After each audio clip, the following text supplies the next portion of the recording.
بسم اللہ الرحمن الرحیم۔ شروع اللہ کے نام سے جو رحمان و رحیم ہے۔ اذا جاء نصر اللہ والفتح ورأيت الناس يدخلون في دين الله أفواجا فسبح بحمد ربك واستغفره إنه كان توابا۔ جب اللہ کی مدد آ جائے اور فتح نصیب ہو جائے، اور اے نبی تم دیکھ لو کہ لوگ فوج در فوج اللہ کے دین میں داخل ہو رہے ہیں، تو اپنے رب کی حمد کے ساتھ اس کی تسبیح کرو اور اس سے مغفرت کی دعا مانگو، بے شک وہ بڑا توبہ قبول کرنے والا ہے۔ فتح نصیب ہو جائے۔ فتح سے مراد کسی ایک مارکے میں فتح نہیں، بلکہ وہ فیصلہ کن فتح ہے جس کے بعد ملک میں کوئی طاقت اسلام سے ٹکر لینے کے قابل باقی نہ رہے، اور یہ امر واضح ہو جائے کہ اب عرب میں اسی دین کو غالب ہو کر رہنا ہے۔ بعض مفسرین نے اس سے مراد فتح مکہ لی ہے، لیکن فتح مکہ 8 ہجری میں ہوئی ہے، اور اس سورت کا نزول 10 ہجری کے آخر میں ہوا ہے، جیسا کہ حضرت عبداللہ بن عمر رضی اللہ عنہ اور حضرت سرا بنت نبہان رضی اللہ عنہا کی ان روایات سے معلوم ہوتا ہے جو ہم نے دیباچے میں نقل کی ہیں۔ علاوہ بنی حضرت عبداللہ بن عباس رضی اللہ عنہ کا یہ قول بھی اس تفسیر کے خلاف پڑتا ہے کہ یہ قرآن مجید کی سب سے آخری سورت ہے، کیونکہ اگر فتح سے مراد فتح مکہ ہو تو پوری سورہ توبہ اس کے بعد نازل ہوئی تھی، پھر یہ سورت آخری سورت کیسے ہو سکتی ہے؟ بلا شبہ فتح مکہ اس لحاظ سے فیصلہ کن تھی کہ اس نے مشرکین عرب کی ہمتیں پست کر دی تھیں، مگر اس کے بعد بھی ان میں کافی دم خم باقی تھا۔ طائف اور حنین کے مارکے اس کے بعد ہی پیش آئے، اور عرب پر اسلام کا غلبہ مکمل ہونے میں تقریباً 2 سال صرف ہوئے۔ داخل ہو رہے ہیں یعنی وہ زمانہ رخصت ہو جائے جب ایک ایک دو دو کر کے لوگ اسلام میں داخل ہوتے تھے، اور وہ وقت آ جائے جب پورے پورے قبیلے اور بڑے بڑے علاقوں کے باشندے کسی جنگ اور کسی مزاحمت کے بغیر از خود مسلمان ہونے لگیں۔ یہ کیفیت 9 ہجری کے آغاز سے رونما ہونی شروع ہوئی، جس کی وجہ سے اس سال کو سال وفود کہا جاتا ہے۔ عرب کے گوشے گوشے سے وفد پر وفد رسول اللہ صلی اللہ علیہ وسلم کی خدمت میں حاضر ہونے لگے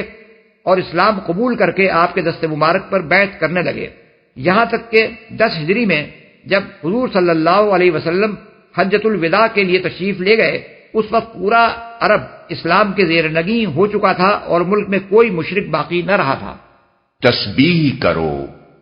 ہم سے مراد اللہ تعالیٰ کی تعریف و ثنا کرنا بھی ہے اور اس کا شکر ادا کرنا بھی ہے، اور تسبیح سے مراد اللہ تعالیٰ کو ہر لحاظ سے پاک اور منزہ قرار دینا ہے۔ اس موقع پر یہ ارشاد کہ اپنے رب کی قدرت کا یہ کرشمہ جب تم دیکھ لو تو اس کی حمد کے ساتھ اس کی تسبیح کرو۔ اس میں حمد کا مطلب یہ ہے کہ اس عظیم کامیابی کے متعلق تمہارے دل میں کبھی اس خیال کا کوئی شائبہ تک نہ آئے کہ یہ تمہارے اپنے کمال کا نتیجہ ہے، بلکہ اس کو سراسر اللہ کا فضل و کرم سمجھو،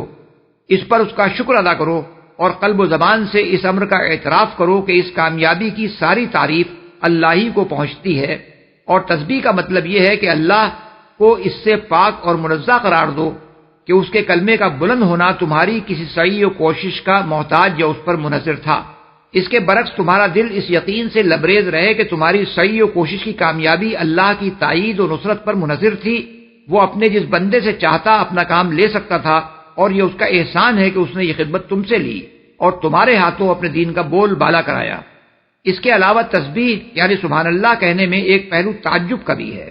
جب کوئی محیر العقول واقعہ پیش آتا ہے تو آدمی سبحان اللہ کہتا ہے، اور اس کا مطلب یہ ہوتا ہے کہ اللہ ہی کی قدرت سے ایسا حیرت انگیز واقعہ رونما ہوا ہے، ورنہ دنیا کی کسی طاقت کے بس میں نہ تھا کہ ایسا کرشمہ اس سے صادر ہو سکتا۔ مغفرت کی دعا مانگو،